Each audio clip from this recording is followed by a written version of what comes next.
जय हिंद दोस्तों, वंदे मातरम। अभी कुछ समय से यूपी में उमेश पाल हत्याकांड को लेकर काफ़ी बातें चल रही हैं।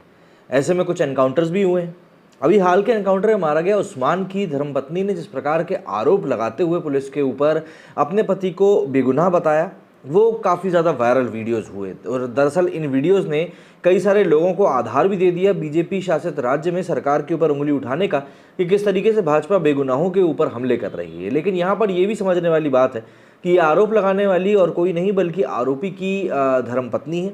और पत्नी का तो दरअसल क्या ही रहता है कि उन लोगों को तो भाई सब कुछ भला चंगा ही दिखता है, मतलब सावन के अंधे को सब कुछ हरा ही हरा दिखता है, वही वाली कहावत भी यहाँ पर बैठती।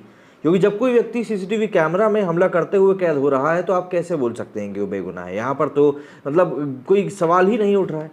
लेकिन ऐसे में जब कुछ ज़्यादा ही तथ्य निकलकर सामने आए तो किस प्रकार से वो अपनी बात से पलट गई, उसका वीडियो इस समय सोशल मीडिया पर वायरल हो रहा है। और उसके ऊपर जो पब्लिक का रिएक्शन निकलकर सामने आ रहा है वो साफ तौर पर ये बताने के लिए काफ़ी है कि इस समय योगी आदित्यनाथ की सरकार जो काम कर रही है यूपी से गुंडाराज को हटाने के लिए, वो बिल्कुल सटीक काम कर रही है। उमेश पाल हत्याकांड के शूटर उस्मान का एनकाउंटर होने के बाद उसकी बीवी ने मीडिया के सामने उनके बेगुनाह होने का रोना रोया था।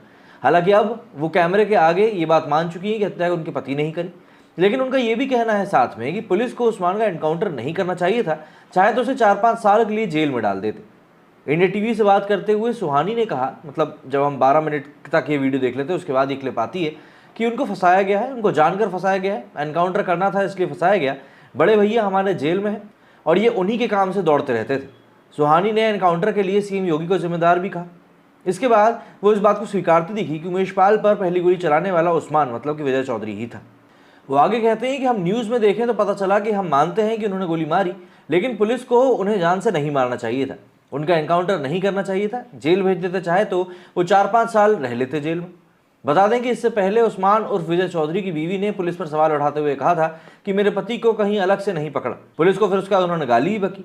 उनका कहना था कि वो लोग मतलब वे सारी रात यहीं थे, सुबह 7 बजे गए, हमसे पुलिस ने कहा कि तुम अपने पति को आवाज़ दो, बुलाओ। हम जानते थे कि हमारे पति को ये लोग मार देंगे, हमें सब पता था, लेकिन हमारे पति ऐसे नहीं थे। हमारे पति घोरघुर में गाड़ी चलाते थे, घोरपुर में गाड़ी चलाते थे। 24 तारीख को हमारे पति घर आए थे, मतलब इनका जो है उमेश पाल के मर्डर का हमें पता नहीं है, लेकिन वो घर तो ज़रूर आए थे।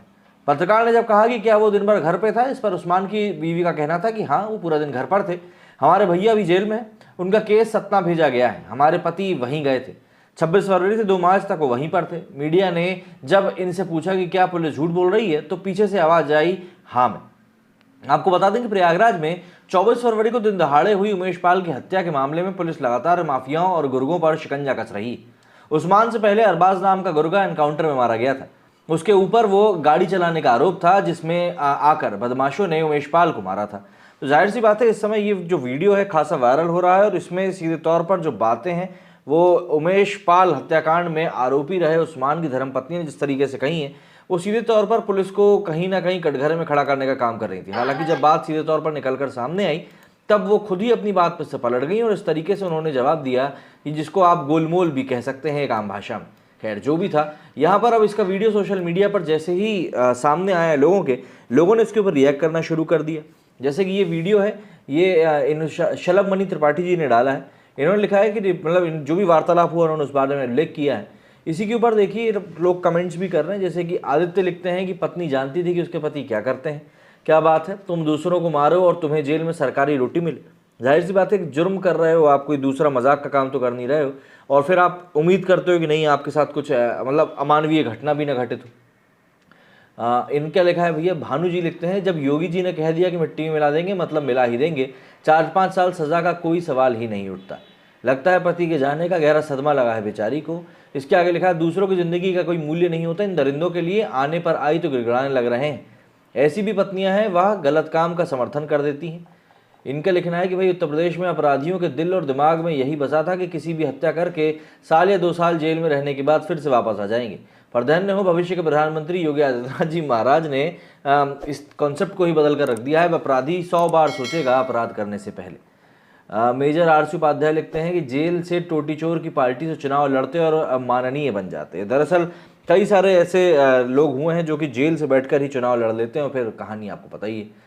इसे हत्या करेंगे, पुलिस वालों पे गोली चलाएंगे, फिर एक्सपेक्ट करेंगे कि इनको ह्यूमन राइट्स मिले। जो ह्यूमन ही नहीं है उनके लिए किस तरह के ह्यूमन राइट्स। तो इस तरह के इस समय काफ़ी ज़्यादा वीडियोज़ हैं जो कि वायरल हो रहे हैं, और इन मोहतरमा को लोग समझाइश भी दे रहे हैं कि भाई आपको खुद समझना पड़ेगा कि जो आपके पति ने किया है वो सरासर रूप से गलत था।